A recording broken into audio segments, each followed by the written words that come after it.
রোজার আগে দাম বেড়ে যাওয়ার আগেই ঝটপট লেবু সংরক্ষণ করে রাখুন। খুব সহজেই লেবু সংরক্ষণ করতে পারবেন এবং রোজায় সারা মাস খেতে পারবেন। তো দেখতে পাচ্ছেন আমি অল্প কিছু লেবু আপনাদেরকে দেখানোর জন্য নিয়েছি। আপনাদের পছন্দ মতো আপনারা যে কোনো ধরনের লেবু আপনারা নিতে পারেন।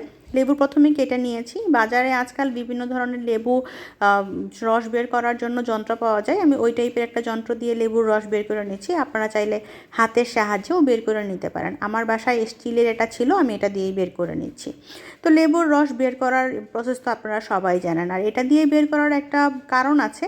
এটা দিয়ে বের করলে আলাদা করে কিন্তু ছাকার দরকার হয় না, কারণ এর ভিতরে কিন্তু বিচি টিচি কোনো কিছুই পড়বে না রসের মধ্যে। তারপরেও আপনারা যদি চান পুরোগুলা রস বের করে আলাদা করে চাইলে কিন্তু ছেঁকে নিতে পারেন। তা আমার ছাকার আর কোনো প্রয়োজন হয়নি।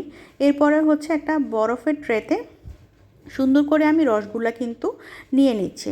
রসগুলি নিয়ে আপনারা জাস্ট ডিপ ফ্রিজে রেখে দিবেন। 4-5 ঘন্টার মধ্যেই দেখবেন কিন্তু বরফগুলা হয়ে গেছে, মানে লেবুর রসগুলি বরফ হয়ে যাবে।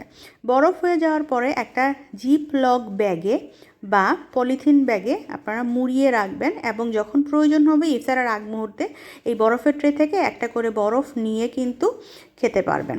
বরফ দিয়ে শরবত বানিয়ে নেবেন, একদম ফ্রেশ লেবু থেকে শরবত বানালে ঠিক যেরকম টেস্ট হয় ওই রকম টেস্টই কিন্তু আপনারা পেয়ে যাবেন।